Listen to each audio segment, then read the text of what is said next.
Thank you, everyone, for coming back. I hope tea time was wonderful. We will begin the second half to our session now. Again, reminder, if you want to purchase t-shirts, that link is now available. Our next speaker is Mei Jung Soo, discussing broadening access to natural history, a public engagement of the National Museum of Natural Science in Taiwan.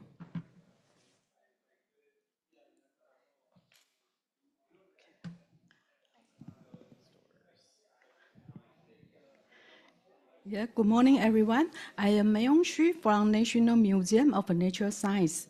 The topic of my presentation today is broadening access to natural history, public engagement at the National Museum of Natural Science in Taiwan.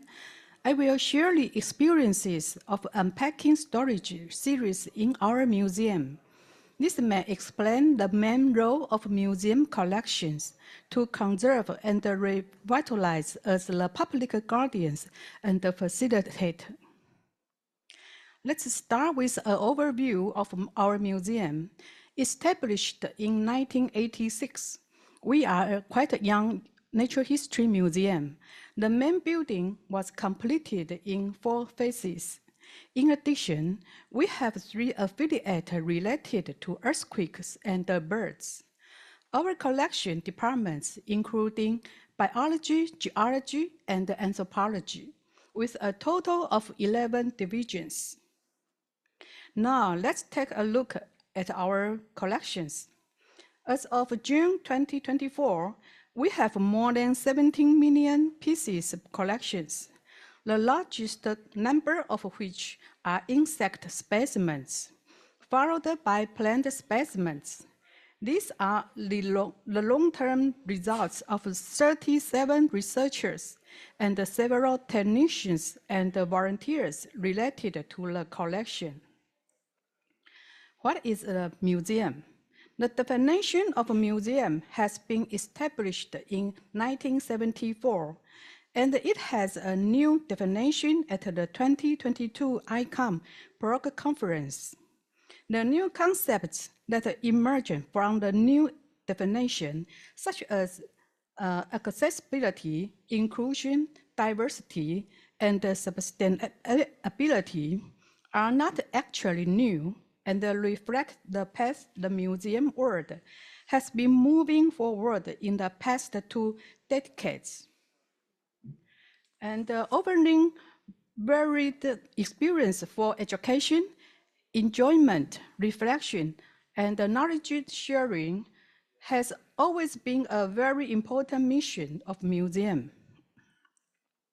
Toward our 50th anniversary in 2036, we propose praise as our strategic growth. Preservation. Preservation uses technology and the open method to inherit tangible and intangible natural history and cultural assets. Responsibility elucidate the environment and the history of intertwined interaction between humans and non-humans. Cultivate the audience's sense of environmental responsibility and learn from citizen action. Aesthetics.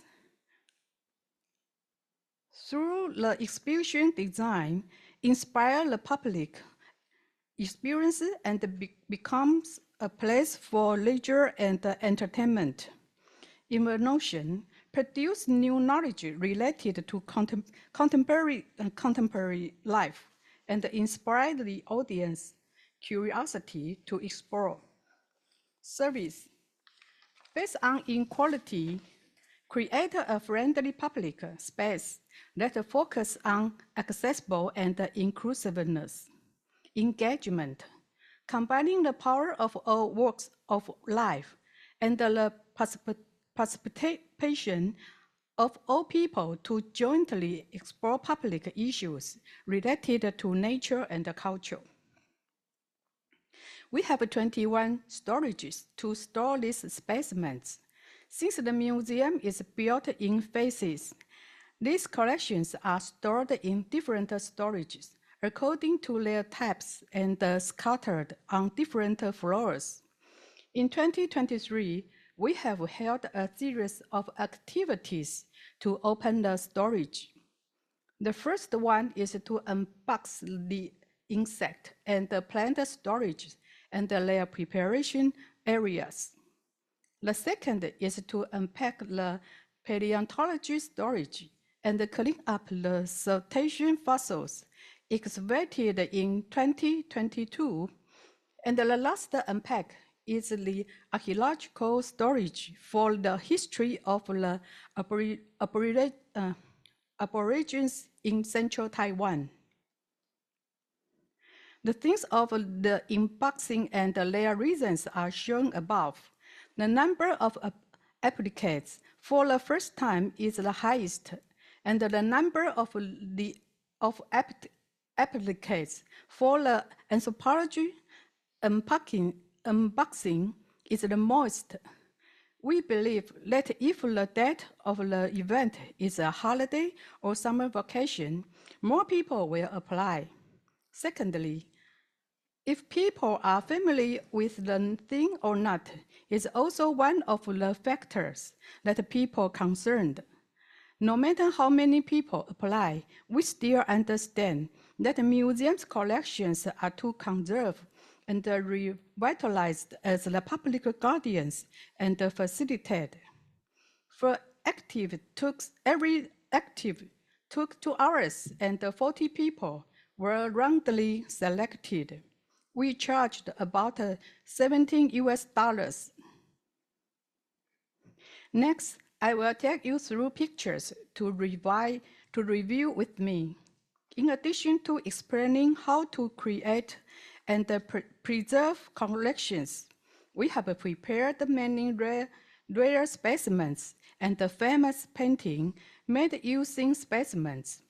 With rising conservation awareness, these wing stick art pieces in the past are not longer available. Specimens are not only evidence of biological evolution, but their ancestry may also be advance of a period of history. When Dr. Yang went to Russia to research Taiwanese specimens were stored in abroad, he found that Chinese and Japanese newspapers were used at that time for packing specimens. One of the newspaper contexts showing the same event but have different historical explanations depends on the country's stance. Then he brought the newspapers back and donated them to Taiwan History Museum for recording the history.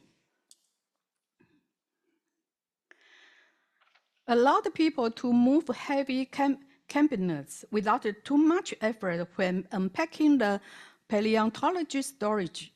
In addition to seeing fossil specimens hundreds of millions of years ago up close, people can also touch and feel them. In 2022, another Dr. Yang and his research team discovered a whale fossil that was about 85,000 years old and more than 15 meters long in South Taiwan. He took it to the museum and cleaned it.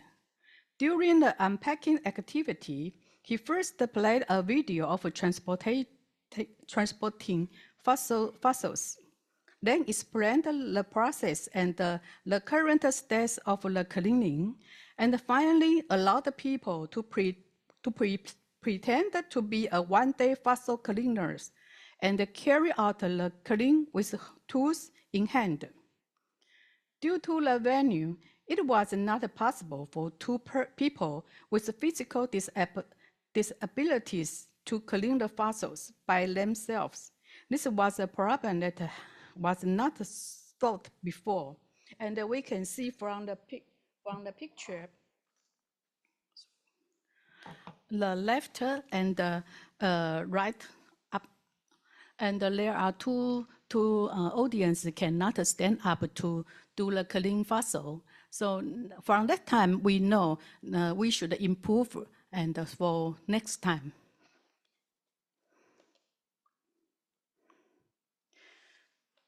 The public can not only see the archaeological objects up close, but also hold them in their hands and examine them carefully.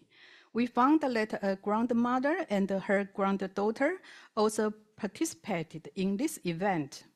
When a museum is open, the public can buy tickets to enter the exhibition hall at any time, but the behind-the-scenes value is not accessible to the general public at any time. I believe this grandmother has a different understanding of the museum collections after the event. And on the right side, the grandmother and her granddaughter together to visit our museum collection. After the tour, a Q&A section was held. Participants asked questions and the lecturer answered them. Participants were happy to share their feeling about the event, and some asked very seriously how they could get a job in the museum. After filling out the questionnaire, we took a group photo together. Photos were selected and posted on the official website for people to download. From the total number of 630 applicants for the activities, we found that there are 50 people applied more than twice, and 5 of them participated twice. 4 people participated more than 3 times, and 1 of them participated 3 times. It means someone applied 3 times and got accepted totally. So the lady was very happy, and I was very lucky. Thank you. Okay. The results of 3 questionnaires show that more female than male. The male to female ratio is 52 to 73. More than half are museum fans. Most applicants aged 25 to 49. Most of the applicants live in the Midwest, showing that it is relative to the museum location and get information from the social media such as Facebook.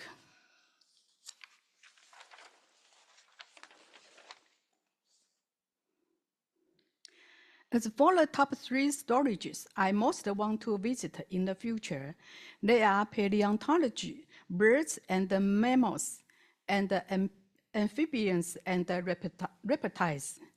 Due to the success of the event, we continue to unpack food preserved storage and the tissue culture the laboratory of the Botanic Garden this year, which were also well received.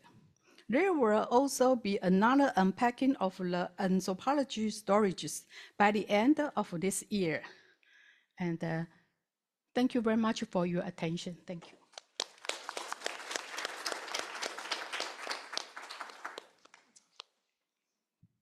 Thank you so much for your talk. We actually don't have time for questions, but if you want to catch our speaker afterwards, please feel free to do so, I assume. Thank you. So next up, we have one of our session moderators, Jeanette, giving her talk, and I will let her take it away from here.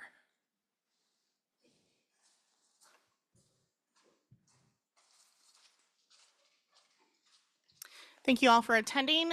So this is a discussion on the use of the measure for the acceptance of the theory of evolution using digitized collections at my institution.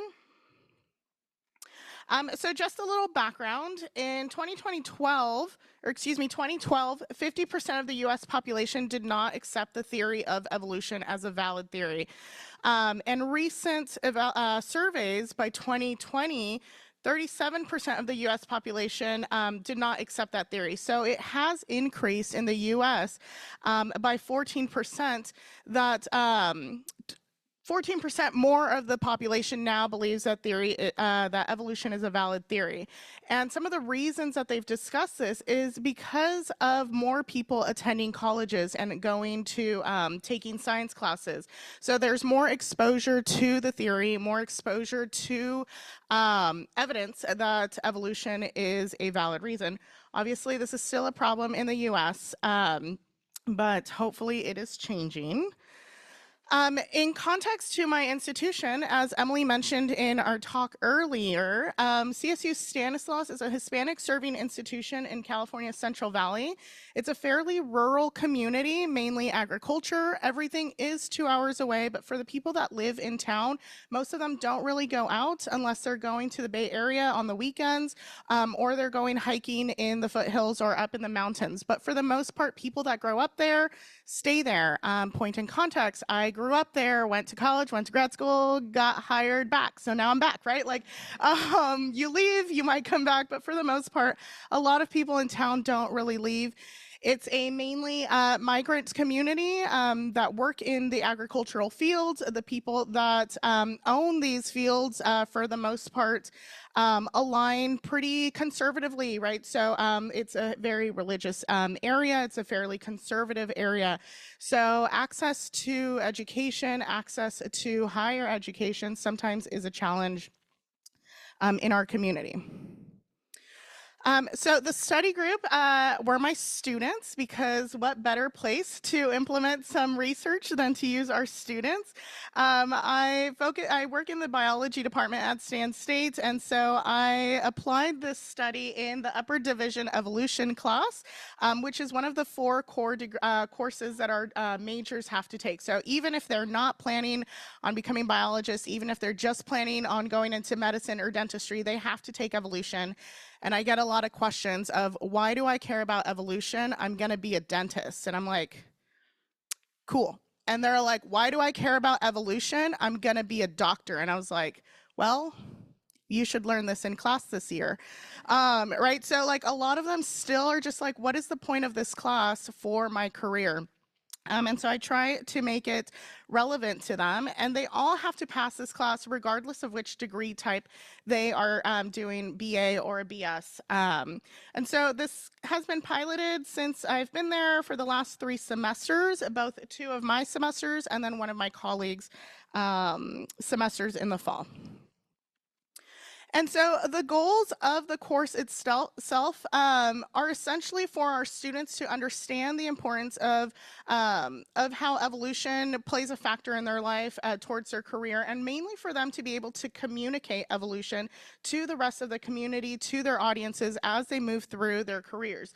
And so I've included the goals for the class. I won't bore you with reading them, but essentially it's for them to understand whether they choose to believe it or not. I know that a lot of them are going to be asked when they go home, what did you learn in evolution? It's fake, it's not real, right? So my main goal is for them to learn how to communicate, whether they believe it or not. They should still effectively be able to communicate the evidence that we have to date of what evolution is.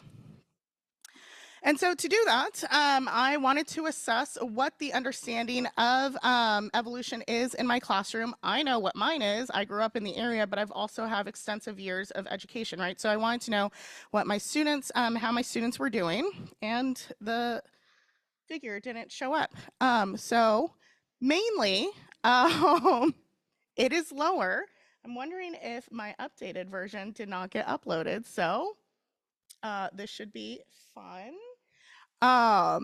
So please follow through on my first version, on my first draft of this talk. But essentially, we had about 50% of the students believed in evolution, with around 30% being undecided and 20% being like, no, evolution's not real. So my methodology in this course for them to learn about the theory of evolution is, instead of doing multiple choice question exams, I have them write essays. And so I give them a prompt and they have a month to complete it. I don't care for them to memorize facts. I don't care for them to be doing their assessments and their essays in a controlled environment where I'm watching them, making sure that they're not Googling things. I want them to research the literature. They're expected to find 10 first primary sources for their evaluations, for their exams. And so I get a lot of pushback where like, oh, that's a lot of work. And I'm like, oh, well, that's too bad. Welcome to college. Like I don't care. But on top of that, I also include 3D lessons within the class from stuff that I did while I was in grad school as well. The class is mainly lecture based. It was designed to be 3 days of lecture. As much as I love talking for 3 days straight at them, I'm sure they get sick of it. So on Fridays, I make sure that they have some activity for them to do that's reinforcing the discussions that we've been having in class. And then they're also in charge of developing museum displays that go help Emily's pop-up exhibits. So it's working in tandem with my grad students as well. So here's just an example of what the written exams look like, but they have 4 exams throughout the semester. They must cite that primary literature, but they can also include examples that we discuss in class. And I hope that they do that at least as a way for them to springboard off when they're looking for literature, because that gets a little scary when you're confronted by Google Scholar and you're like, well, what do I do, right? So I make sure I provide plenty of examples in the lecture that they can then go use in their search. For the 3D lessons, I use 3 lessons throughout the semester, and these change depending on the semester and as we complete the museum displays. But for the most part, we start off with the Chewing on Change lesson, which was developed by CPET at the University of Florida using 3D teeth of horses across time from the Eocene to modern. We do How Big Was Megalodon, and for this last semester, we also did Human Evolution. And so Chewing on Change, we look at how horse teeth have evolved over time depending on changes in climate and changes in the environment. And the students go through these lessons using the teeth that are now reposited in Morphosource. And so instead of printing out 50 sets of teeth, I have them use the online database and have them measure within Morphosource so that they can complete the lessons. And these are all open source. Anyone can use them. You can download the prints, print them out for your own use, or use them within Morphosource itself. You do have to create a login, but it's free to use. And the lesson stuff is on Morphosource as well. If not, just email me and I can send that out. How Big Was Megalodon is looking at 3D printed teeth of a mainly associated jaw of Megalodon that was found in North Carolina, and applying a mathematical formula that had been used for several decades to estimate the size of Megalodon, looking at the size of the teeth. So the students go through the math and try to estimate the length of Megalodon. It turns out that original formula did not actually work for Megalodon. And the students go through that process where they look at the first tooth and they're like, oh my God, the shark's like 80 feet long. And then they look at the last tooth and they're like, oh my God, the shark is 350 feet long. And I was like, well, does that make sense? And they're like, yeah, of course. I'm like, okay, yeah, like go talk with each other and try to figure this out, right? And then at the end, they're like, something's wrong.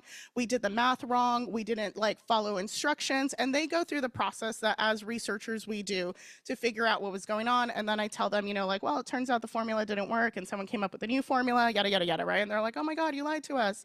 And I'm like, yes, push back, ask questions, right? That is the point of being in college. Critically analyze the material I'm giving you. In the first semester of this, my students recreated the jaw of Megalodon, which I'll talk about. But this last semester, they did Human Evolution, and this was in collaboration with work that Dr. Molly Selba did, and looking at different skulls that we got 3D printed for free at our institution's fabrication lab. They have a grant for educational materials. So I was able to get all of this work done for our students for free, which I think is amazing because that is a lot of money that I would have had invested that our school unfortunately doesn't have the resources for. So for the museum displays, as I mentioned, the first set of students that I had recreated Megalodon using pool noodles and the 3D printed teeth. First, they had to paint the teeth, and so you have an image of the students painting teeth here, and this was as COVID was kind of ending, and so students were doing this with masks. We also, I had them outside for a while with the pool noodles. They had to figure out how to space out the teeth, how to curve the pool noodles, how to do everything, right? I kind of just stood there. I was just like, yeah, that looks great.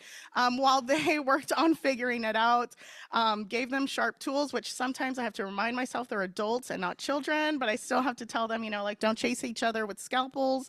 They get a little wacky after spending all semester with each other. But I think really the fun part was when they started actually building the jaw using chicken wire and plaster bandages, and they had to actually form the jaw of the shark jaw itself. Eventually, the jaw got done. It made it out to LA Comic-Con for a panel that we had as well. It's been used for different science events at our university Science Day. People love to take pictures in the jaw, as shown by Emily and one of our other graduate students, Alejandra. And it's going to be hung up in our fabrication lab since they helped provide access to the teeth. Our building is under fire code, does not allow us to hang things in certain ways. We're working on that, but at least the fabrication lab wants to display this as one of the things that they have done. It's led by one of our art instructors, so he's really committed to bringing 3D and art together, science and art together. As Emily mentioned earlier, we are working on our human evolution display. So here I have our students painting the 3 skulls. This is still a work in progress, but this semester's, the spring semesters, is going to work on actually developing the labels that will go with the display itself. So the students are invested in creating this, and they think it's really cool that the work that they've done is being put out into the community, and that they can be a part of sharing this information with their community. The post-assessment results, which are clearly very well displayed here. At the end of the semester, we did do a post-assessment for every class, and there was an increase overall across all of the questions regarding the students' acceptance to evolution. For the most part, all of the students increased their acceptance of the idea and the theory behind evolution and the evidence behind it by about 30% or so. So we had a big jump in just one semester, which made me feel great as a first-time teacher. My first semester, where I was like, okay, I'm not just talking here, like I'm actually doing something for them to learn. So that gave me confidence as well in my teaching. I can always share this information with you guys later if you want to see these graphics. But some lessons learned. I want to implement this across all of the sections of evolution in class at our institution, just to see how different instructors teach and how that affects how our students learn and accept the theory of evolution, as well as spread out the museum displays across the fall and spring semesters. It gets really rushed in one semester to try to get both all of the lecture material done and all of the activities done. So being more mindful about spreading this across the year will be really helpful. And some future plans. We have some more activities to do. We want to do a big display at our Science Day using 3D printed materials that our students have curated, some microfossils that then can be expanded into macro size. So that's our participants. We bring in over 5,000 community members into the campus for Science Day for them to see all of these activities that are happening. I'm really sorry that my graphics are missing here.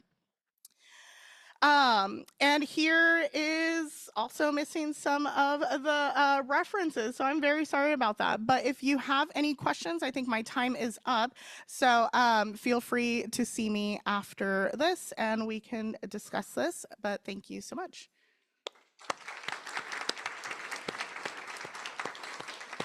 Yeah, I think it's, let's keep things moving this morning. Thank you again, Jeanette. There'll be time at lunch, I imagine, and some of the other breaks throughout the day. So our next speaker is Phaedra Huishifang, and she will be giving our presentation. So please take it away for us. Thank you. Okay. Hi everybody, it's a pleasure to meet you. I'm Phaedra from National Taiwan Museum. And so the first slide is not relevant to the presentation, but thank you, Okinawa. This is 13 years ago. I had participated in a camp organized by our university, National Taiwan University, and Ryukyu University. And there I was inspired by the biodiversity of Okinawa. And here I am. And sorry, this is our museum, National Taiwan Museum.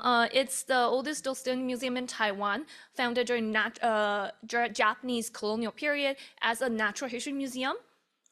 And now it has 4 branches. It included 3 other branch museums in the vicinity to introduce the multifaceted Taiwan. And you can scan the QR code for promo. And so this is a map of our museum. As you can see, that this is Taipei Station. So if you have a chance to visit, it's pretty close, like 1.5 hour flight, then you will get there. And you can see that our museum is the one in the center over here. This is the main building, the oldest one, and it's in the second oldest park in Taipei over here. And in this vicinity, there are a lot of cultural heritage. One of the most famous one is the presidential office. We can actually see the presidential office right when we stand at the second floor corridor of the museum. And as I said, that our museum was founded as a natural history museum. The first director of our museum is a botanist that was born in Hokkaido. His name is Takeya Kawakami. I'm sure many of you probably have heard of him. And he's also the first principal investigator who has ever got to the high mountains of Taiwan to collect plant specimens.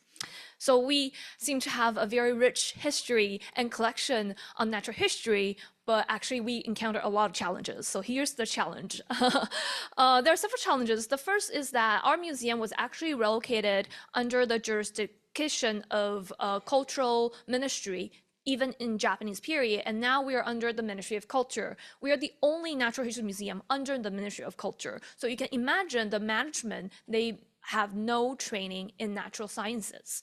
And this causes a lot of problem you can start to imagine. And the second that is that we do not have enough budget. Probably we all share a pretty similar problem.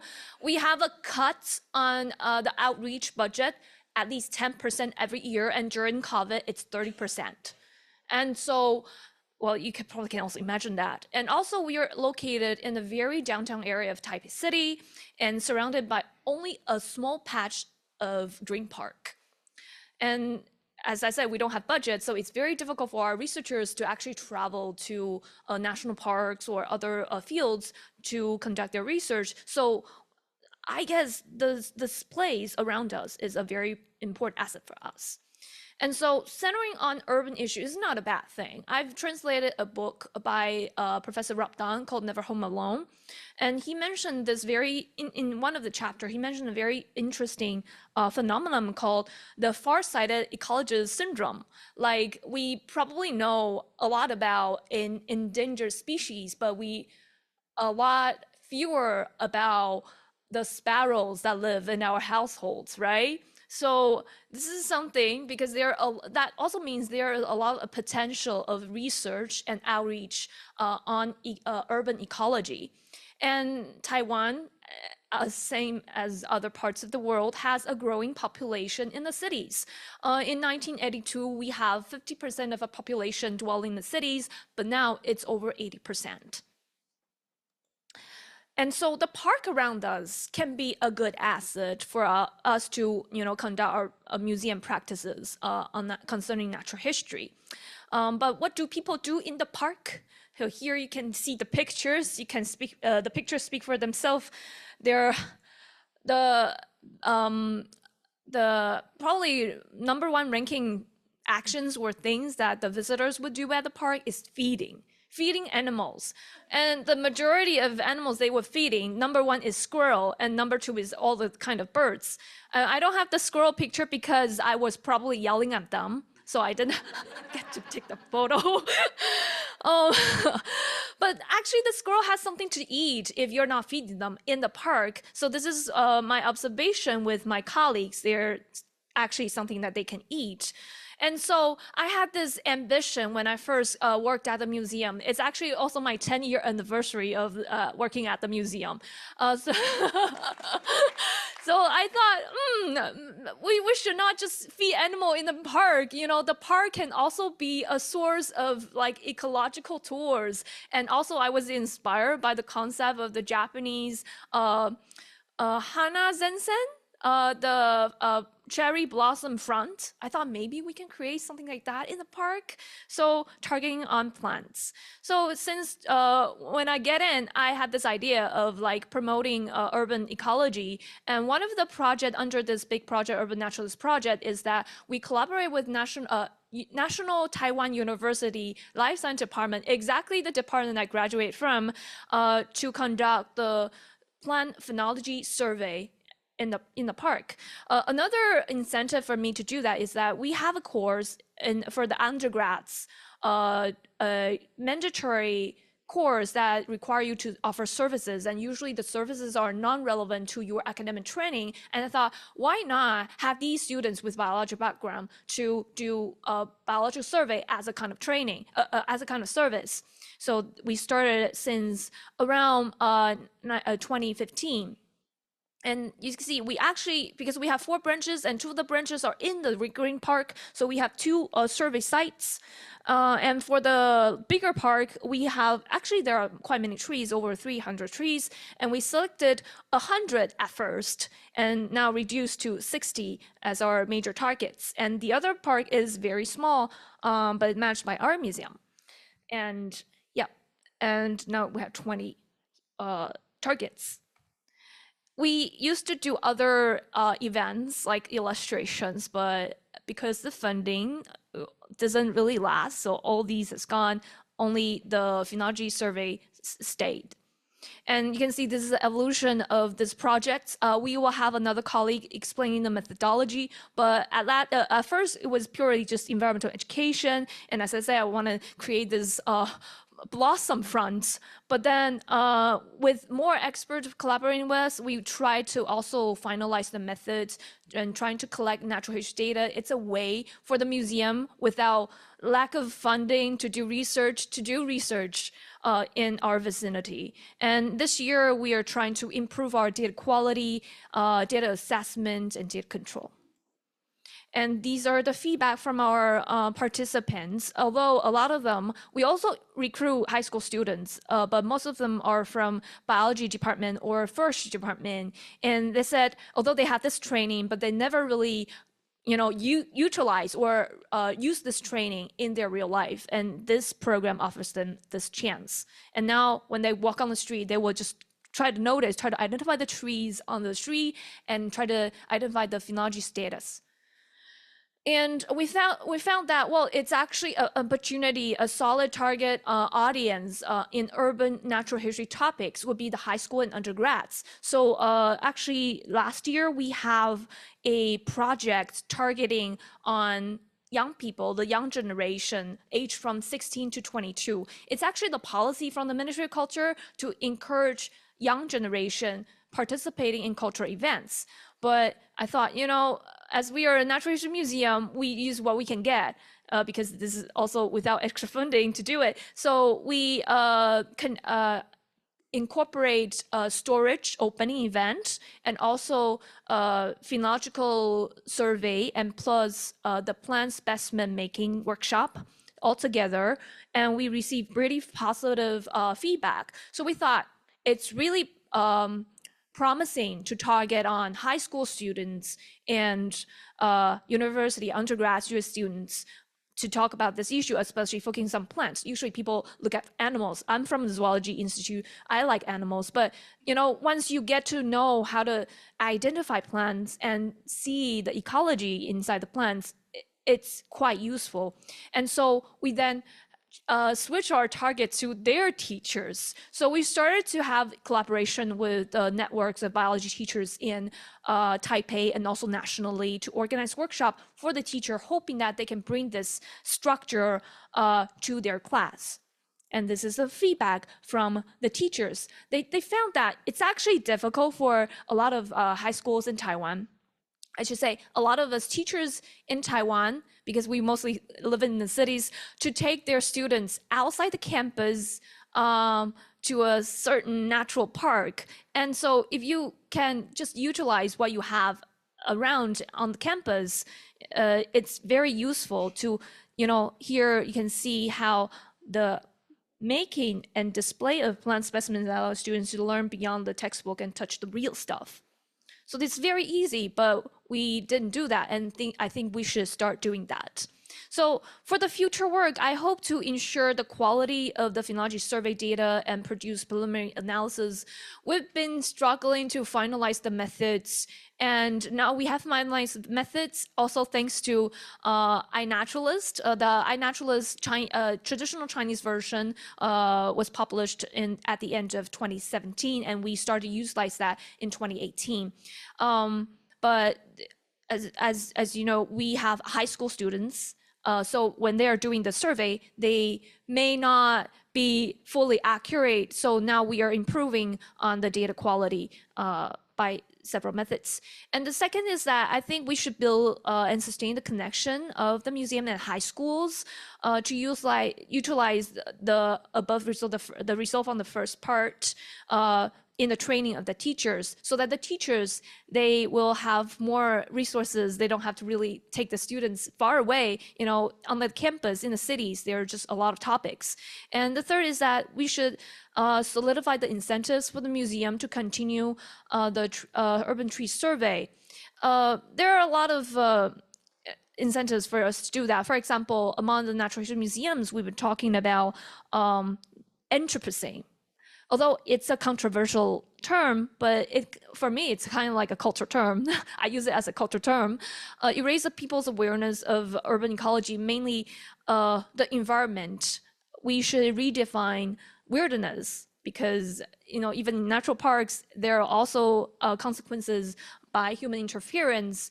And so we can emphasize or encourage people to focus on urban ecology, urban environment, because there are a lot to see, and also to counteracting the far-sighted ecologist syndrome. And I think the last point is that the reflection on actions towards indigenization. Recently, another topic is also very important that we are doing is decolonization. But I think on the other hand, while decolonizing what we have on like anthropological artifacts, our museum, we should focus in on something that is original, that is of ours, but we haven't been doing that. And by implementing urban ecological projects that's just around the museum, I think we are doing that. And we are creating the voice for the museum itself instead of just outsourcing to other experts in other universities. And so actually, next week, we have another conference. I now also work at an ICOM Natus as a secretary. And we are also talking about collection, but we have very different focus, as I can see. But I really am inspired by the colleagues of Spnhc when I had this chance to participate in the annual meeting in 2020. Your enthusiasm, and your vitality to put things together, that is something that we should really learn. And also your experience, your sharing experience in those practices.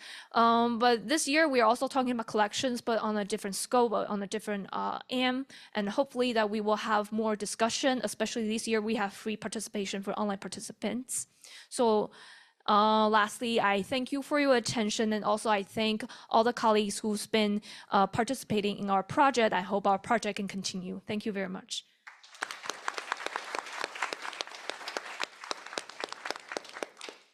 Thank you. We do have time for a short question if anyone has anything.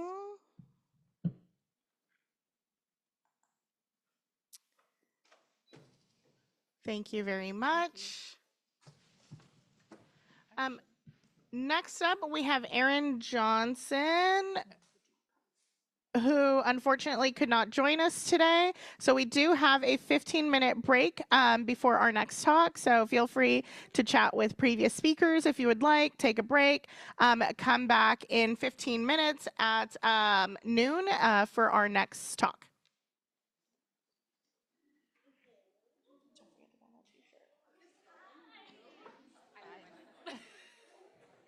Hi.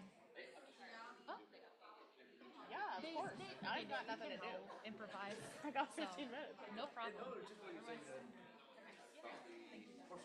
Yes. Uh-huh.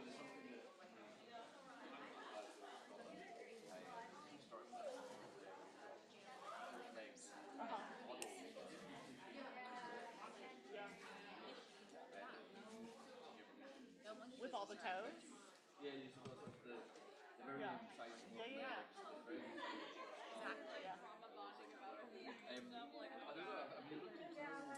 Yeah, so I haven't I do want to include a leg discussion, like the morphology of the limbs. It's fascinating as grasslands emerge, as the predators change and everything, right? And so I just haven't gotten around to getting that lesson put together. I don't know if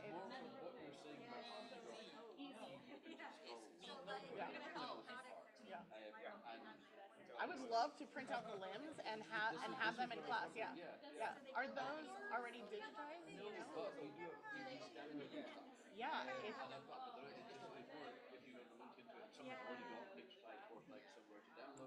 I haven't looked. I haven't looked, but I'm gonna make myself a note because I would love to add that on. Yeah. Yeah. What? Remind me your institution.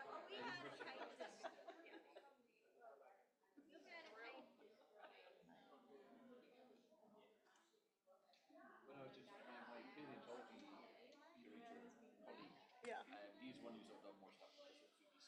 Yeah. Yeah. Yeah. If they're not.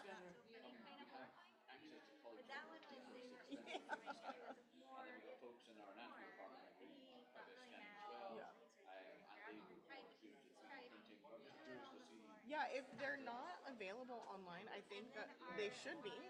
It's fairly easy if you haven't used Morphosource or if your colleagues haven't used it. It's fairly easy to upload things to Morphosource.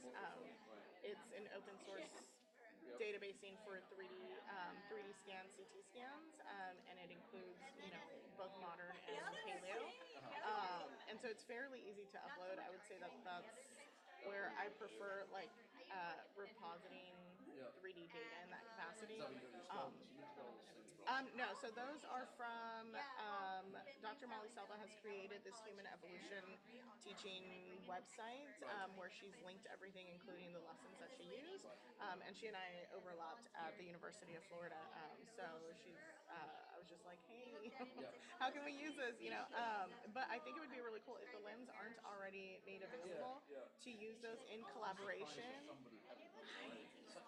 It's such a classic thing, but you'd be surprised how classics never make it into the paleo accessibility. One of the tragedies. But it would be really cool to partner that along with the teeth and show other portions of the animal because you do talk about obviously the teeth get larger, thus the animal has to be getting larger, but to have a tangible portion of limb that demonstrates that size increase would be really cool. Yeah, yeah, I would love to have those available. Yeah. Yeah, thank God. Yeah. Yeah, our president worked to get this really big grant to ensure that all educational materials would be free, and then the prints are so ridiculously cheap. It's like 0.02 cents per ounce that they charge because of the grant. So it's even if I had to pay, barely even paying for the plastic, right? And so it's just even if we had to pay, I would pay out of pocket because it's not as expensive. But to send them out to get printed, if we didn't have the capability, then it does get a little crazy.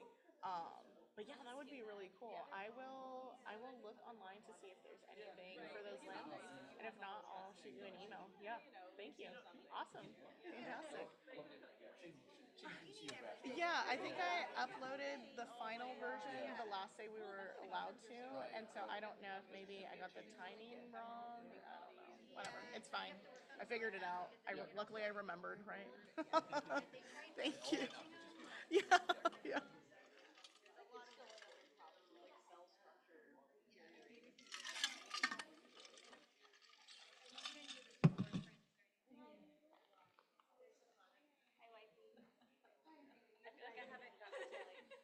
Spend time with you.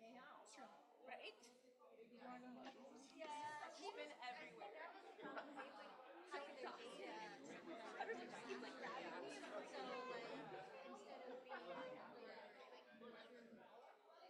And then it would be hidden in their field or mushroom like balance. Yeah. So that people would go out there. Also, I know that like when found people like hide your morale. Yeah, because morels get nasty. Wait, when I was maybe people when I was on this side or this side. Oh my gosh. I don't have any violence, but I know people are like, oh yeah, morale hunted. I saw that you were like, come down, and I was like, I'm not telling you. Absolutely not. it's like, what do I respond? I like that. We were just like, how dare your wife treat you like this? She's not even acknowledging you. I was just like, You are unfortunate. There was a guy selling Get a little attention. Yeah. like, yeah, no, that's not cool. And he's like, but they're for me. I was like, so early in the marriage, it's already rocky. I was like, oh.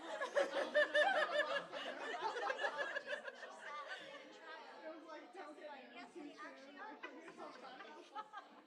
In 2 hours, that's all we need. When in Okinawa, I guess was a bad idea.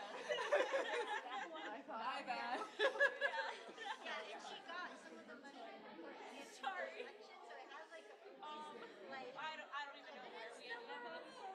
Shady Shack. I love that. Where they gave you meats on sticks. And it was delicious. And there was like this drunk local there that kept on trying to get drunk. That was trying to get us drunk. So like, oh yeah. Oh, I was.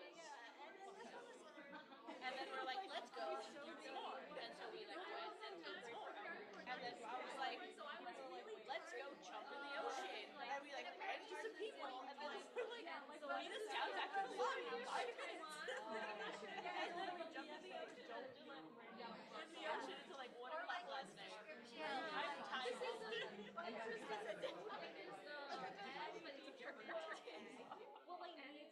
My problem is I think that tonight is probably going to get so crazy. Yeah. So I was just like, so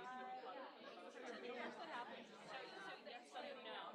Oh, kind of. Because tomorrow we're going snorkeling and they're picking us up at 8 a.m. from Naka. So I'm going to be in Naka at 8 a.m. And it's a 7-hour excursion. And I don't know if you want to be hungover or that. I don't want to be hungover for this. So they were like, ew. There's a bunch of like sub locations at Snowmass. And one of the sub locations is porta potties. No! And then it's on the shelf as like This is where we're getting into localities labeled as like, these are from porta potties. salt. No, that's gonna make me gag. Just like thinking about it. They do not want you to feed the fishes. Oh yeah. Yeah, I don't want to feed the water. I mean, maybe I do though. I'd like to see some sharks. by the way, as a botanist, I've always wanted to see a So anything from the whale shark. I don't know offhand, picture. Sometimes Are they guaranteed whale sharks? No. Are they guaranteed anything on this? Then you should jump. Are you chumming? What, you're saying So you're saying you're just gonna get me really fucked up today? So yeah, I guess I'm you're over like tomorrow? saying you're gonna bark in the water and get all the fish to come. Is that the method? I just want the sharks to come to me. I am a shark lady. I think I'm like the animal whisperer. I did get to see the flying foxes yesterday, which I was like, saw one too. It was amazing. It was so close to us too. It like flew like right by. Like I could see the hair on its body. Yeah. I could count the bristles. I could count the It little was like bristles. on a little tree, and it was just like sitting there eating. It let me get like super close to the tree, and I was like, I tried to take a picture for my phone. I kept on going like this so they could hug me, but one did fly like right above me, but it didn't hug me. Oh, so close. So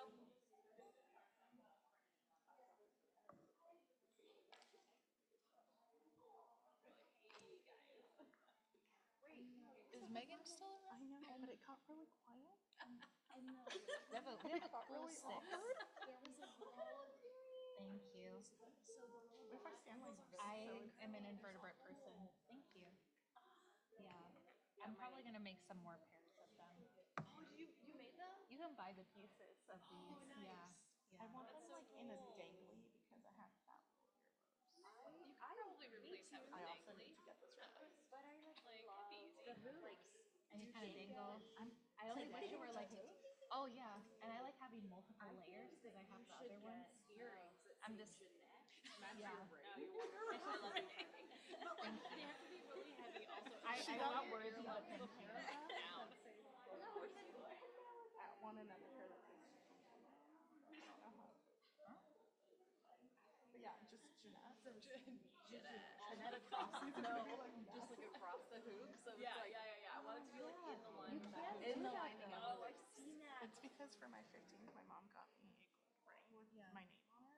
But my name has 8 letters, so it's a fucking like knuckle. Like glass knuckles. So, Jeanette and Megan. Why do they keep getting so? We have a cool 5, my friends. Yes.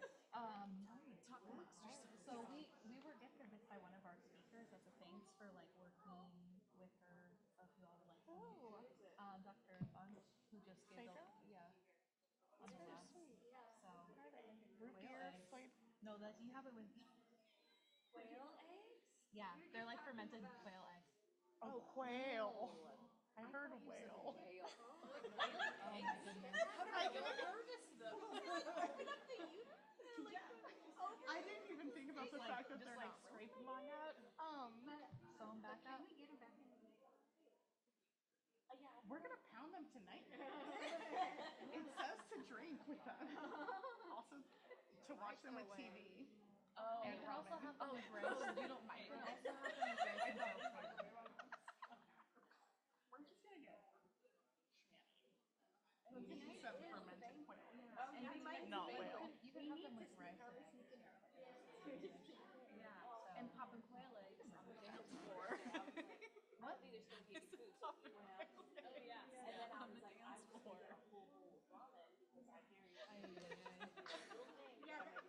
I think it's really No, this. I'm very excited to try it. You're not important. I know it's very end. Hi, how are you? Yes, I'm Nicole. I'm the next speaker. Okay, I introduced myself fantastic. before, but I think you were outside the room. Nice to meet you.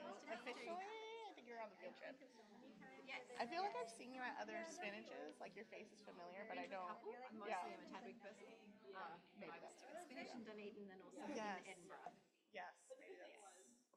Yes. I feel like I've seen just Thank don't you like for having know me in people. this session. Yeah, of course. Great sessions as well. Lots of Thank you. Thank you. Lots and lots of photos. We have lots of students in the as well, so I was like, oh, so much to learn. Yeah, yeah. Really cool. I'm excited. I think we had some excellent applications. It was really cool to see everything being done at different places. So this is my favorite session every year. Yeah, I like this space. You're just gonna like yeah, yeah. It's that too. Yeah, those in Tdwg. yeah. Just want me to stick it out. Yeah. We have a cool 2. Cool too. I think she's ready to go. Well,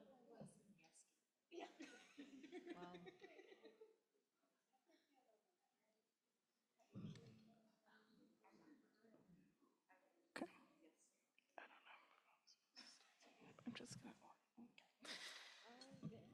Thank you, everyone, for joining us again. Next up, we have Nicole Kearney.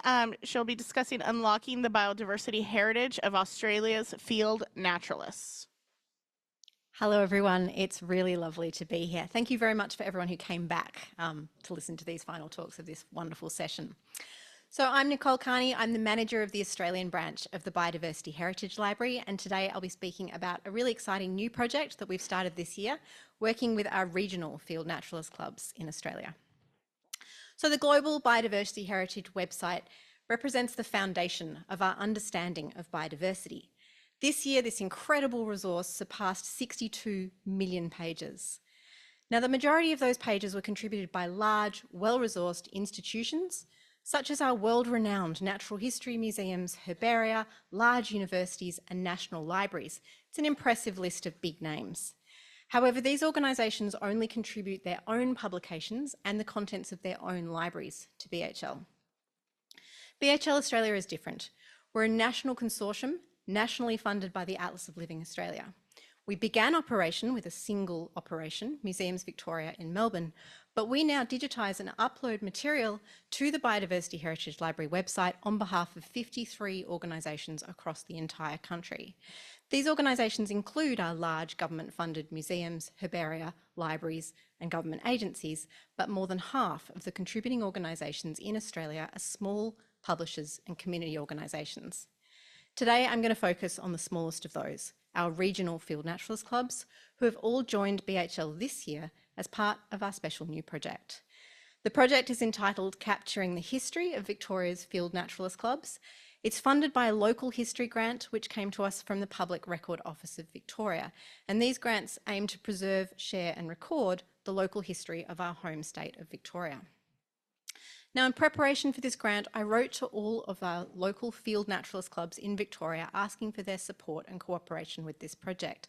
And I received 8 really enthusiastic letters of support back from those organisations, and we've been working with all of them this year. In my grant application, I emphasised the importance of Field Naturalist Club publications and how important it was to have them freely accessible online, emphasising that these publications contain really important information about the local flora and fauna of their local areas across quite a large period of time, and that these observations are really important to enable our understanding of the changes in distribution and abundance across time, as well as the appearance and disappearance of key species, such as threatened and endangered species and pest and introduced species. These regional publications also contain the rich social and community histories of the organisations themselves. This, for example, is a picture of the ladies' tents from the Tasmanian Field Naturalist Club's report on the Easter camp from the Freycinet Peninsula in Tasmania from 1909. So this is a record of the contribution that women were making to our understanding of biodiversity in this local regional area in the early 1900s. So the Victorian Field Naturalist Club publications began in the 1800s. Most of those continue through to the current day. Before we started this project, most of the back issues of these publications were available nowhere online, and many of the hard copies were really difficult to access. In fact, some of them were only in the basements or the attics of ageing club members. So we were super excited to get this grant, and we've been receiving the publications of these field naturalist clubs to digitise all year. Most of these are newsletters and bulletins that are published usually monthly across time. But we've also been receiving publications such as this field guide of their local area and a whole lot of handwritten materials such as this register of observations of birds. So this one contains bird observations from the 1960s and 70s. The digitisation of those materials has been done by our fabulous, the only other staff member in BHL Australia, Jack Eastor. Thank you to him, and also for the data processing and image processing of this work has been done by our incredible BHL volunteers. We received a small amount of funding for travel, quite a small amount. We've been travelling by train to each of the regional locations across Victoria. We've been giving presentations at their members' meetings and speaking to them about their incredible knowledge of their local biodiversity. And most importantly, we've been able to demonstrate to them how having their 150 plus years of observational data is now available and freely accessible on the BHL website. So many of you in the audience might be familiar with the BHL website and the incredible functionality that it provides for research, but I'm going to point out just a couple of the features that our field naturalists found the most impressive. First, article discoverability. They were amazed that we could now discover all of the articles in their publications online. So this, for example, is a newsletter, an article called Orchids of the Ballarat Region. And if I click on that article link, I'm taken through to an article landing page on BHL that contains all of the bibliographic data for that article. And putting that article data into BHL makes those articles not just discoverable within the BHL catalogue, but also via external search engines. And we've also been assigning digital object identifiers, or DOIs, to their articles, which brings all that historic knowledge into the modern linked network of scholarly research and provides a persistent link that people can cite. This particular article was authored by Emily Noble, who's the secretary of the Ballarat Field Naturalist Club, and she's now an entity in her own right in the BHL catalogue, like the article is. And she was so thrilled that she could click on her own name and be taken through to every single article that she'd authored across the whole of the BHL website, not just from her home publication, the Ballarat Naturalist, but from others that she'd published in. Secondly, they were blown away by the fact that BHL pulls out every scientific name from all of their publications, and that they could click on those scientific names and be taken through to a list of every single mention of that scientific name in BHL across all those 62 million pages. And I could scroll down and show them that of those 412 mentions of this large duck orchid, 16 were from their publication. So I could show them that this is their contribution to the understanding of the biodiversity of this species that's now freely accessible for everyone. These are some of those mentions. They not only have a date and a location, but they also provide additional information like indications of abundance and flowering times. So that first one there, they saw a solitary orchid on their particular excursion in 2009. And then in 1980, they saw more than 200 in this little small area. And I really love this one. They said the finding of one or two of these orchids is always a thrill for field naturalists, but this amazing proliferation was a sight that none present would ever forget. So that was lovely. Thirdly, they were super excited that you could link from the biodiversity knowledge in their publications to all the other biodiversity knowledge online. And so they could click on those little DNA symbols and be shown all of the mentions of those species in our taxonomic databases. So they could link through to the Encyclopedia of Life and to GBIF. But they were most excited that you could link to iNaturalist. So you could link directly from those mentions in their publications through to the profile pages on iNaturalist. And then from every profile in iNaturalist, you can click through to the mentions of that species in BHL. So every single mention across all our 62 million pages, including the ones in their publications. So iNaturalist is of huge importance to these field naturalist clubs because most of them are now using the app to record and share their scientific observations. This is the main project page for the Ballarat Field Naturalist Club, and I say main because this club has 16 active projects on iNaturalist.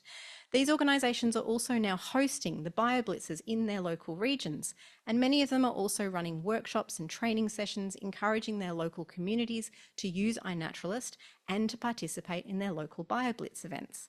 And then they're reporting on those BioBlitz events in their newsletters, which are now we're making available on BHL. And we've got this current month's newsletters going up. We upload material from the current month onto BHL. So we've got material from the 1400s on BHL all the way through from BHL Australia to the current day. So these are 3 different reports from 3 different clubs, 3 different parts of Victoria. I particularly loved this quote from the Castlemaine Naturalists BioBlitz last year. They said, another huge effort, again, delivering invaluable data for biodiversity records and research, and this is probably most importantly, lots of learning and delights for all involved. So these invaluable records are going through iNaturalist into the Atlas of Living Australia's databases, and these incredible results are now available online. I'm just going to talk about the other grant that we received this year related to this project from Wikimedia Australia, which allows us to gather the rich social and natural histories of Victoria's regional field naturalist clubs, make them available across the Wikimedia platforms and link all these elements together. And this was really important work because these small regional field naturalist clubs had no presence on Wikipedia before we started this work. So we've been creating Wikipedia pages for them, complete with current activities and histories sections, details of their publications and their publication histories, and reference lists. And we've been linking all of those references through to the publications that we've made available online. So this was a 4-month Wikimedia funded project. We created 5 brand new articles for our clubs during that time. We greatly expanded 29 others, adding a total of 27,000 words to Wikipedia and 292 references, as well as adding images to Wikimedia Commons. So the digitisation work is still continuing. We're funded for a full year for that project. We've now added 34,000 pages from the publications of Victoria's Community Field Naturalist Clubs to BHL. And most excitingly for me is news of this work is spreading. So we've been contacted by other field naturalist clubs who now want to come on board. We've been uploading material from the Inaminka Field, Friends of the Inaminka Reserves, and we're just about to start uploading the material from the Hamilton Field Naturalist Club. So that's what we've been focusing on this year at BHL Australia, along with all the scholarly publications and the rare books we put online. We've really been really excited to work with these naturalist clubs to make all their incredible local, long-term, regional knowledge and understanding of our biodiversity freely accessible and discoverable online. Thank you very much for listening.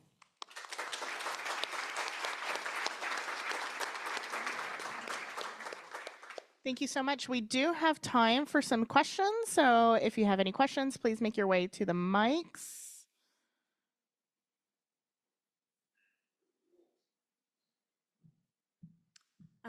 Thanks, Nicole. That was great. Always keen to hear what you're doing at BHL because it's always fantastic. Those 8 field naturalist groups, like there are more. Are there more active ones in the state? Because I was immediately thinking. So Eileen Ramsey was one of the founding members of the Sunraysia Field Naturalists Club, and for various reasons, like a lot of our contributors to the herbarium were field nats, especially around the early 20th century, and this kind of resource will be absolutely invaluable for us for being able to find out more about those collectors and enhance the quality of our collections. So I just really thank you. Yeah, there are more. We kind of focused on some of the really big ones to begin with. We knew we only had a year. I only had 1 staff member funded 1 day a week to work on the digitisation of these materials. The talks that we've been doing at the little clubs have encouraged others to get involved. We've been asked to keynote at the SENA Easter Camp next year, which is the Southeast Australian Naturalist Associations Club, and I'm sure that's going to lead to more and more of them coming. But we're not, it's all funded by grants. But we are funded nationally by the Arts of Living Australia to make Australia's biodiversity knowledge freely accessible online. So this actually falls into my core project funding as well as this kind of grant funding. So we will continue to work with naturalists. Fantastic. Any other questions?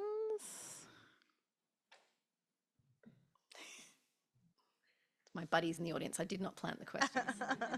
Sorry, no, this is a question which I don't know the answer to. Do you know of any other possibilities with Wikimedia Australia, like funding for this type of work or similar work that you might be able to access? Particularly from Wikimedia Australia? Yeah. I mean, this was a partner project. It wasn't a Wikimedia in Residence project. There's a little distinction between the two. Wikimedia in Residence projects, you're supposed to have someone come and train your organisation how to do Wikimedia and Wikimedia related work, like what you've just done at Te Papa, developing a tool that they can use and teaching them how to use it. So ours was a slightly different type of project. So they do still have Wikimedia in Residence. We could do that. As I said, we only had 4 months of 1 day a week. Yeah. So it was quite a limited amount of work, but we've continued to do that. The clubs are still sending us information that they'd like us to add. So, cool. But I'm sure you probably have more ideas than I would. Okay. Yeah, cool. Thanks. Fantastic. Thank you so much.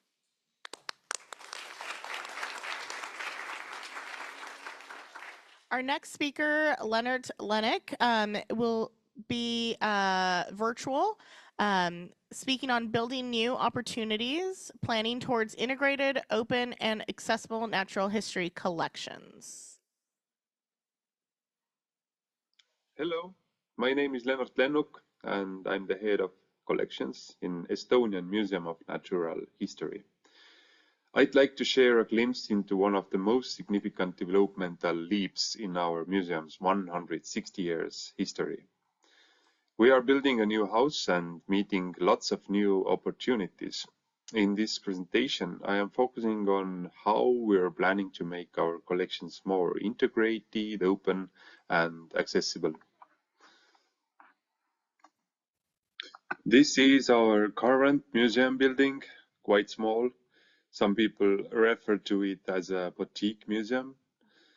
The museum has played a significant role in advancing the natural sciences. Today, it continues to focus on expanding its collection, conducting research, curating exhibitions, and providing nature education.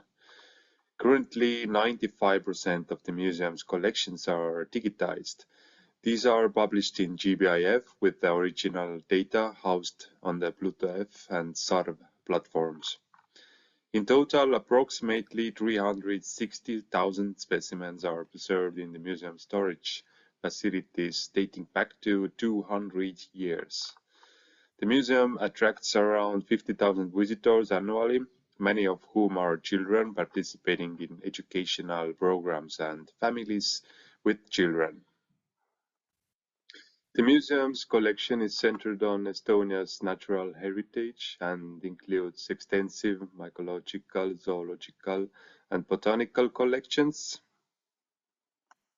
and also geological and science historical specimens, along with photo and multimedia collections. On the left, you see the oldest sea urchin in the world found in Estonia.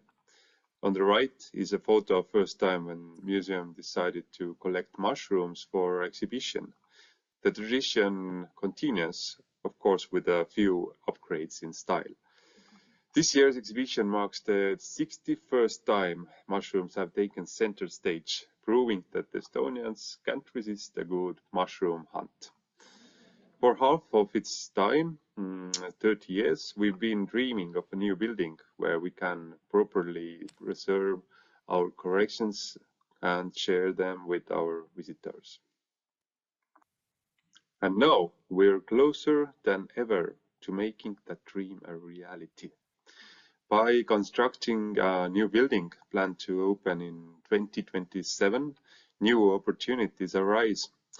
The contemporary museum constitutes a shared space of thought, recognizing the importance of nature and supported by a science-based approach with open collections and lifestyle-changing experiences. As a new community center, the museum provides an opportunity for visitors, emerging professionals, citizen scientists, students, etc., to share their knowledge of the importance of biodiversity and its entanglement.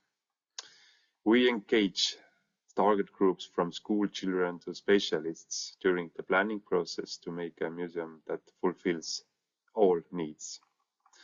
The new museum is planned as a platform that engages the society, initiates discussions, and brings together various target and interest groups and environmental topics. By planning and building a new museum, a new infrastructure for the natural history collections, we develop both digital and physical functionality and make the natural history collections more accessible to all interest groups. The value and role of natural history collections for nature conservation and society increases over time with the development of new information systems, methods, and collection research. We also need a new infrastructure to support the renewed concept. Here are some examples of the numerical growth the building will bring us. For instance, we will have 10 times more exhibition space, and the area for collections will be more than 50% larger than its current size. But from the outside, a person cannot perceive how many people work in the museum, how big and unique our collections are, and what kind of work is done behind the scenes. It is also not known what the role of collections is in science education and society in general. Next, I will introduce you to, ideas on how we will present the collections to visitors in the new building. We create the additional workspace that we couldn't accommodate in the old building due to space limitations. We have 8 curator positions, and in the new museum, 6 workspaces are available for students, researchers, and interns. This is one of the workrooms. We call it a crazy scientist room. there is traditional creator working spaces and then some flexible spaces for different projects. And you can see there's a window into the exhibition area. So the exhibition hall features display windows that allow visitors to peer into the museum's curator workspace, collection rooms, and, for example, wet preparations lab. Embracing the principle of an open collection, the museum offers a unique opportunity to observe how specimens are stored and the procedures involved in their preservation. Designing display windows for the collection presents a challenge, ensuring they do not damage the specimens. This requires the use of UV glass, reduced lighting, and specimens that are not sensitive to light. On the other hand, the challenge is to design the display windows in a way that doesn't interfere with the curator's personal space, while still offering something for the visitors to see. The design of the visitor journey in the museum exhibition will also consider views into the nature collection storage rooms and curators' workspaces. This way, the usually hidden part of the museum is integrated to the exhibition. In one room, we plan a mixed collections room where we will keep education collections. It is a storage facility where all the different methods of storing and preparing specimens are presented, and where groups can be taken to talk about the collections. In the temporary exhibition hall, where the one people is standing there, is a window into the storage area that offers a glimpse of various collections. This space can be designed to align with the theme of the temporary exhibition. On the second floor, there will be learning laboratories, classes, and room with direct street access for workshops, meetings, and experimental exhibitions. It's making it easier to engage people who pass by. Some of the ideas I used help of AI to generate some pictures. In the exhibition area, there will be this multifunctional activity space where museum staff can showcase various aspects of their work. For example, visitors might observe an entomologist preparing insect specimens or a botanist working with herbarium sheets. When the curator is not actively presenting, the curator's desk will feature displays of the world's biodiversity. For example, tropical butterflies, which we cannot show in Estonian nature-centered exhibition. The activity space gives visitors an opportunity to engage with hands-on activities, such as getting familiar with tools and techniques used in collecting specimens. This helps to connect them with the museum's work. The journey of a single specimen can be shown, how it makes its way from collection to display, what is needed to prepare it for the display. This can be demonstrated and encouraging visitors to participate by collecting their own specimens, of course with guidance on what is appropriate to collect.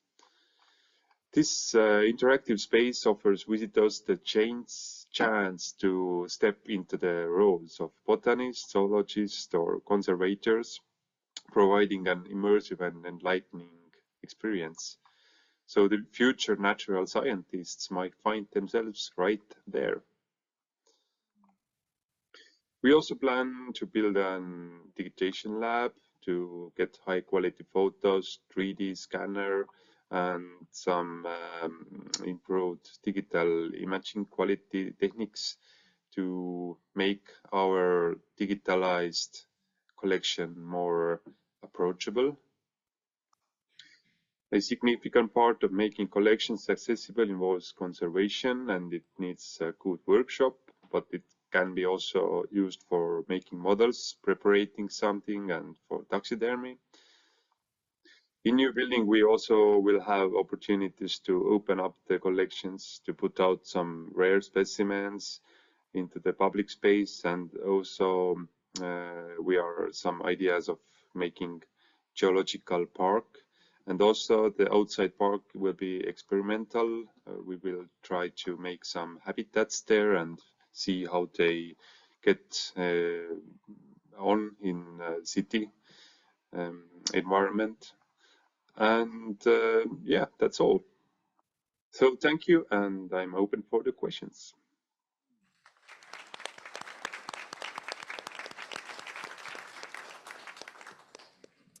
Thank you. So if there are any questions, we do have some time. This is a live transmission, so any questions can be given from the mics or through the live chat as well.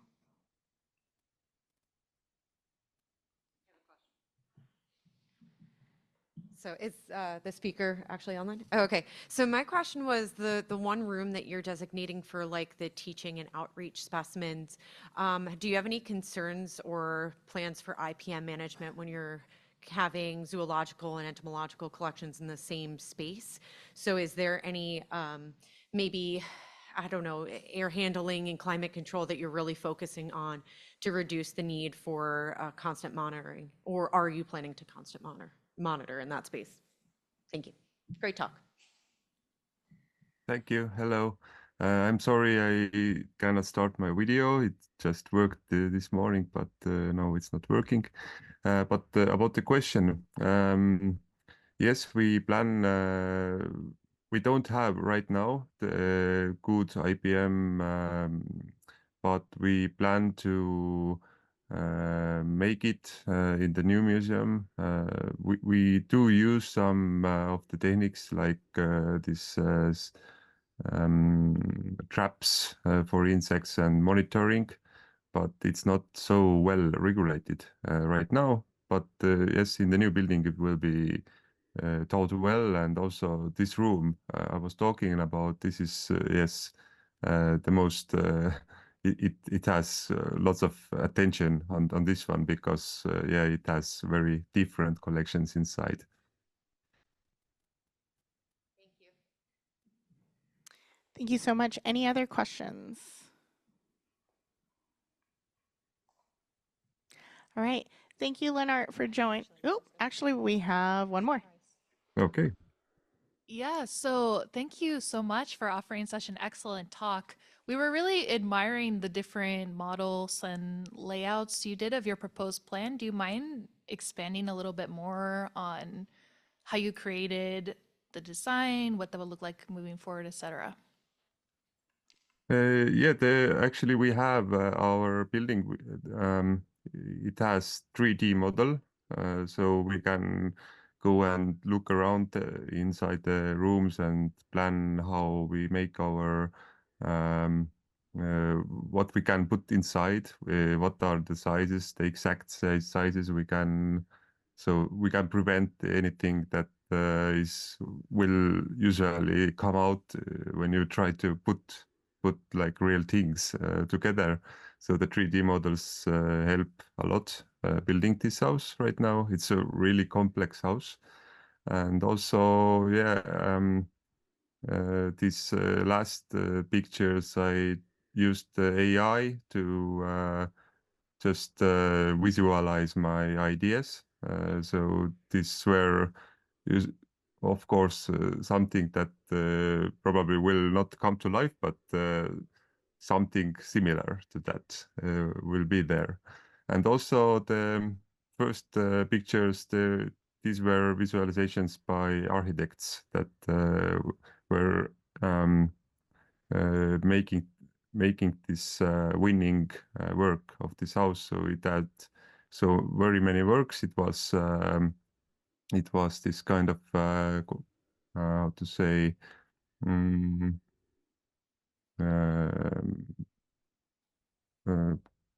concours.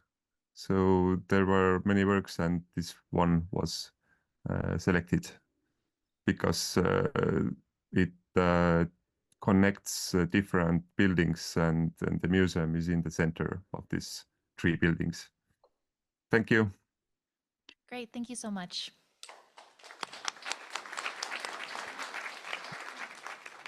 Thank you so much. Our next speaker is Cheng-Tae Su, discussing the establishment of Urban Green Space Phenology Observation Program through Urban Ecosystem Environmental Education.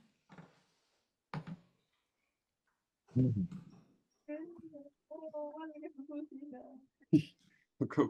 läinud tööle. Hello everyone, Ta just I'm töötas enne. Tdwg Eile töötas from ta. the Taiwan Forestry Research Institute. Today I will be present on the topic establishment of urban green space phenology observation program through urban ecosystem environmental education. First, I would like to explain why urban green space are so important for cities. Green space provide not only area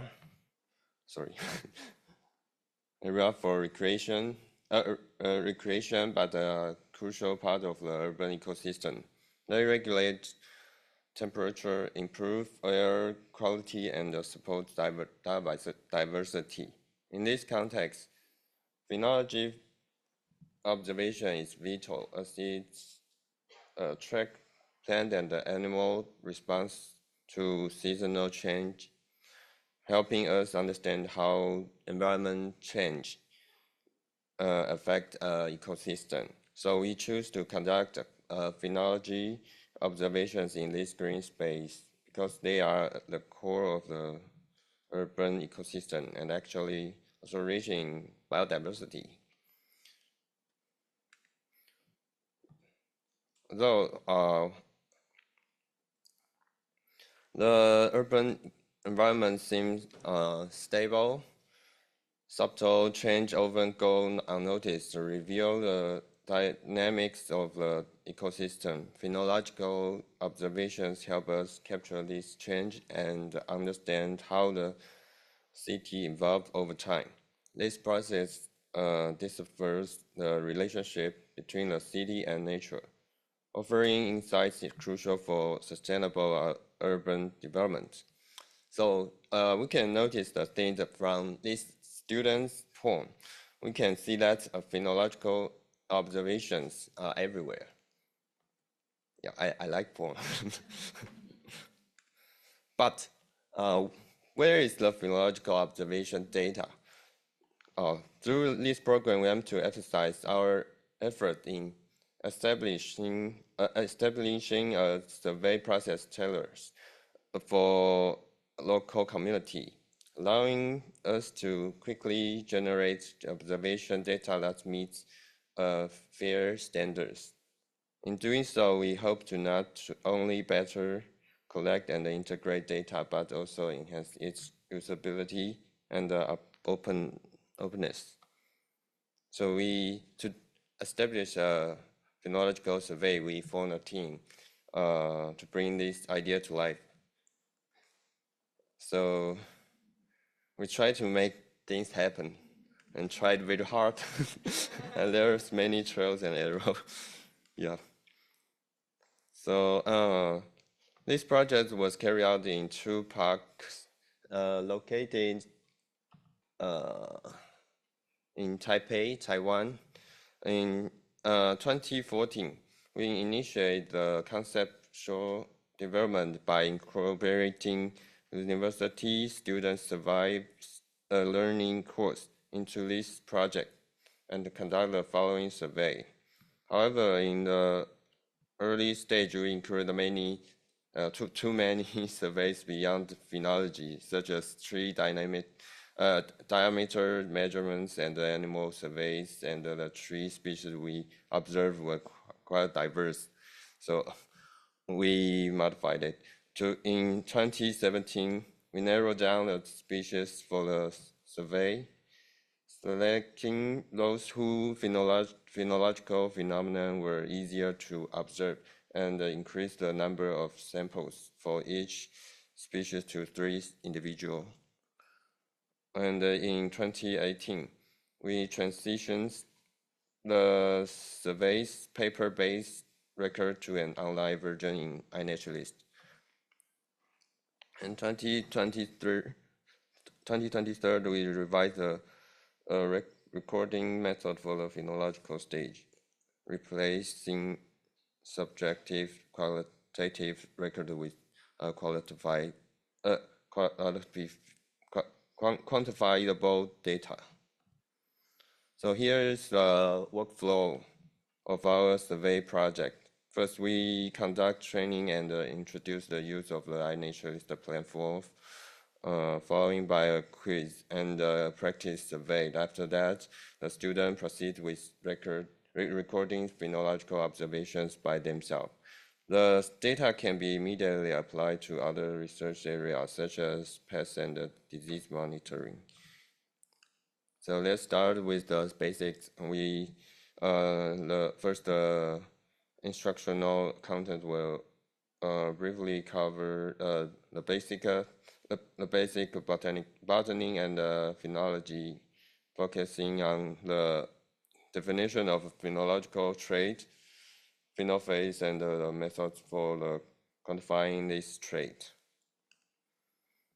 And next, we'll teach the basic operations of iNaturalist app and how to put data into the project survey field.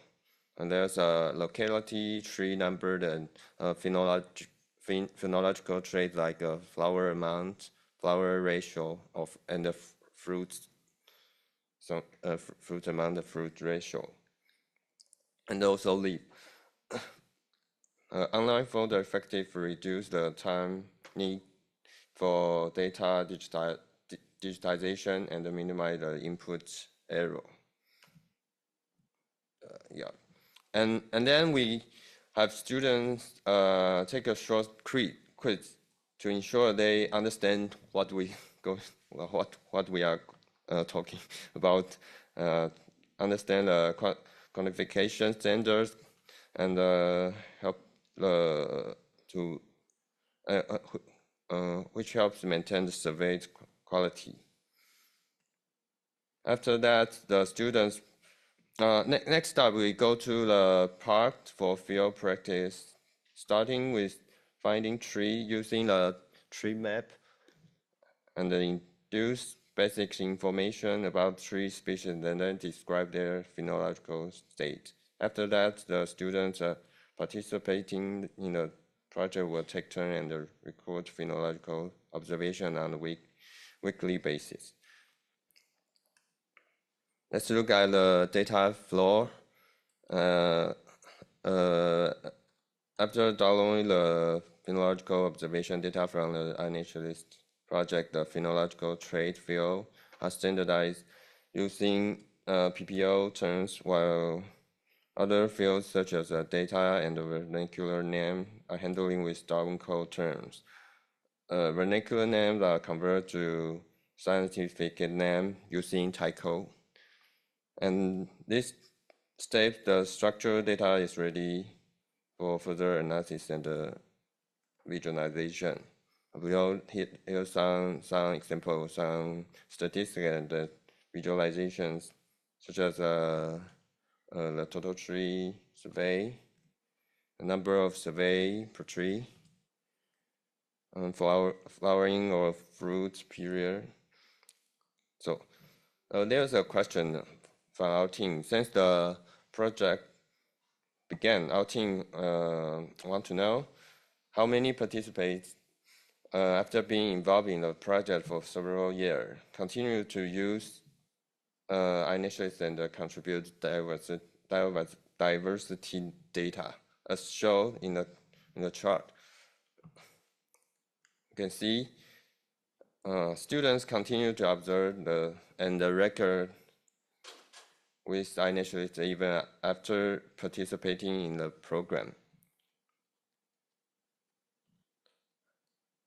So this area is students are enthusiastic about observing and recording. Yeah, I like them. Also, but still some improvement. The improvement and the future plan parts. There are still many work to do, including maintain the stability of phenology observation record, and optimizing data collection during summer and winter break because they are students. Yeah, so there's a data gap. And uploading data to GBIF use using Darwin Code and PPO and integrate the climate data and the result data dashboard. Oh, sorry. It's okay. So we keep moving forward with this work. Yeah. And so the program would like to thank the National Taiwan Museum and the Department of Life Science and at the National Taiwan University for the funding and the administration supporting. And to conclude, I would like to share a poem I wrote about the phenology. Yeah, class start and end, 9 to 5 daily green. Everything around us remains unchanged until multiplied by the dimension of time. It becomes life. Observing the plants around, watching as time flows, spelling out orange, yellow, and greens. A pool of red, greens, yellow, and browns. We call it phenology. Yeah, translated by ChatGPT. Yeah, that's all. Thank you for your attention.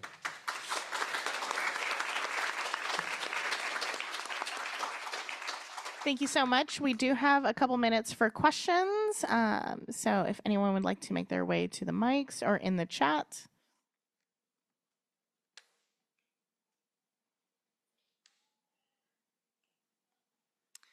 All right, thank you so much.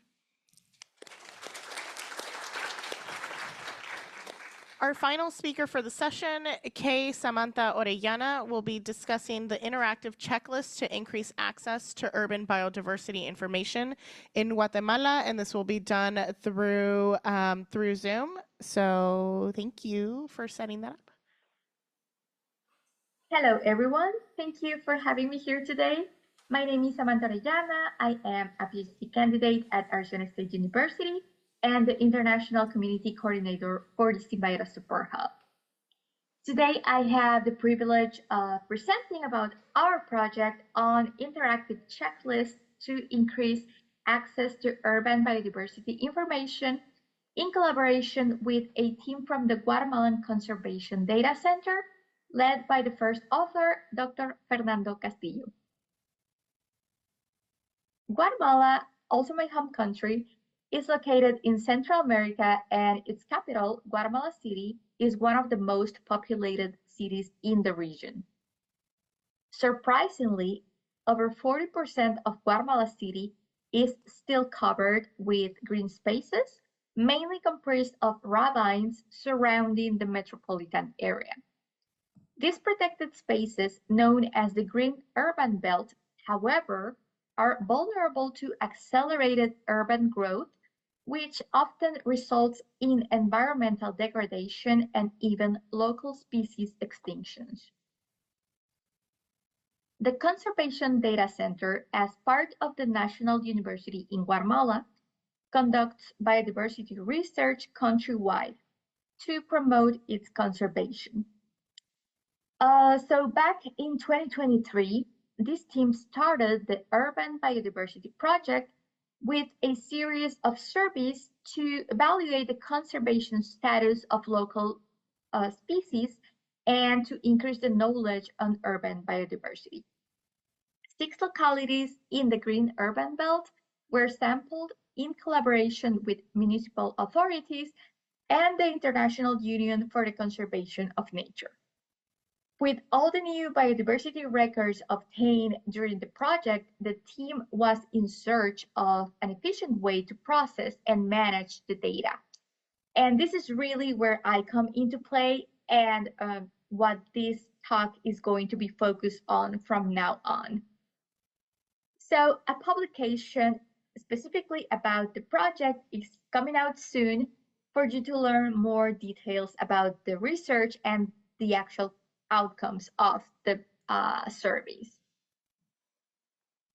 So back to digitization and data management.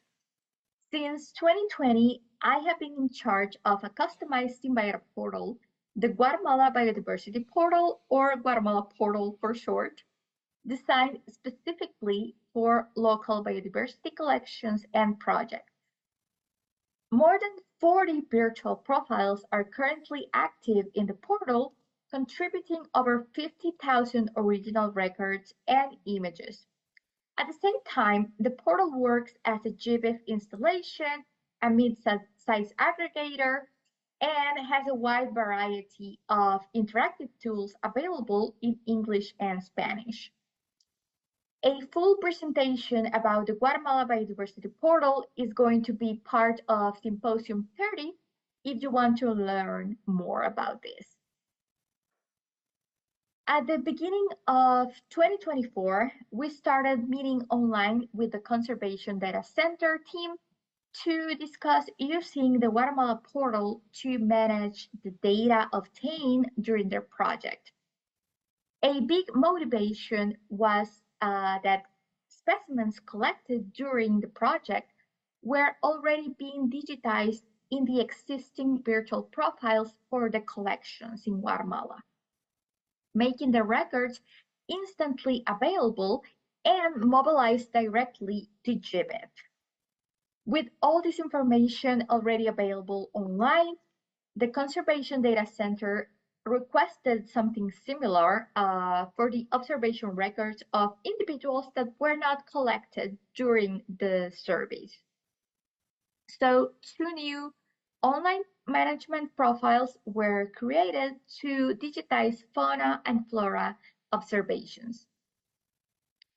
Just like the regular collection profiles, information can be transcribed and images can be added to generate each digital record for the observations. And like all Symbiota portals, digital records follow biodiversity data standards and FAIR principles, ensuring instant availability of new biodiversity data with open records.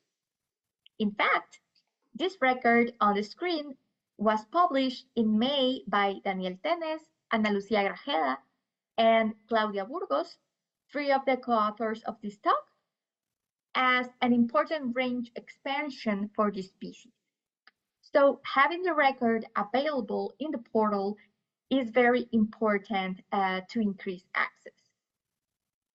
So when we are talking about this open access to biodiversity records, we also have to be cautious with, for example, protected or endangered species. And in the portal, we redact exact locality information of these type of species from the public view. This to avoid any misuse of the information. So with all this information available, we condense everything on interactive species checklists that not only present the list of species that were recorded, but also allowed, for example, to annotate the conservation status of each species. It allows to add vouchers, in this case, the observations and specimens already digitized in the portal. And for example, you can export the list in various formats, or you can generate maps for all vouchers or for selected species. For example, here you can see the 6 localities where the Urban Biodiversity Project was conducted. So the species checklist can also be displayed as an image gallery, facilitating access to all users. To increase the functionality of this checklist, we search for more available records, including specimens and observations in Guatemalan collections, digitized directly into the portal, and specimens digitized in foreign collections that were imported to the portal from aggregators. So with all this information, we ended up creating this huge inventory project in the Guatemala portal with a compilation of checklists for all taxa, including additional curated records for every group. So the number of records and species increased considerably, and much more information is now available for consultation.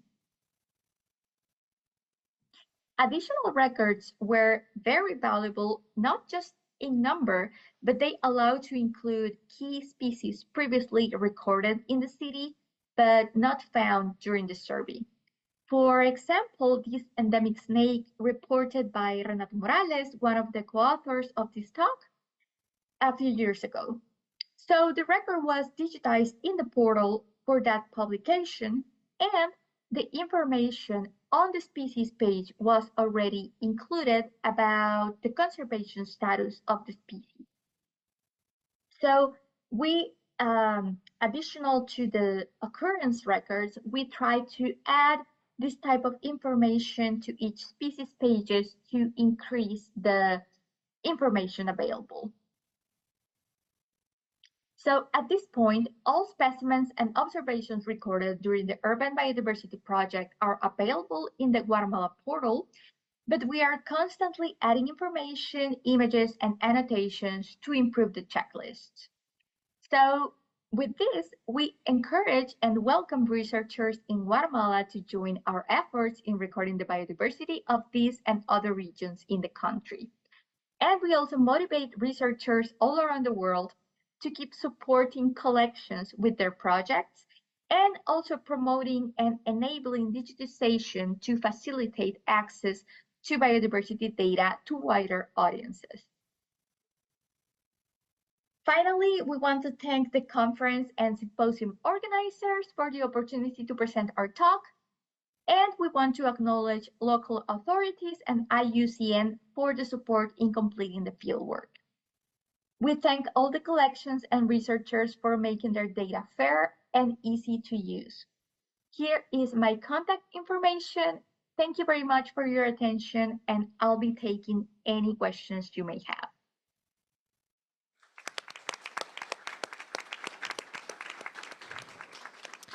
Thank you so much for that. Any questions for Samantha Orellana?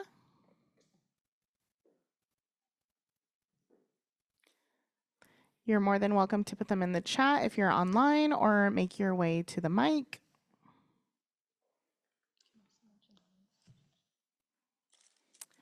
The data sets for the work that was presented that are on GBIF have also been uploaded to the link on the chat if you are online, and should be available in the recordings as well for later access. All right, thank you so much. And thank you so much to all of our speakers and for attending this session. I know I greatly enjoyed all of it. Next is lunch or so y'all have a couple more minutes to catch any of the later talks, and we will see you around. Thank you.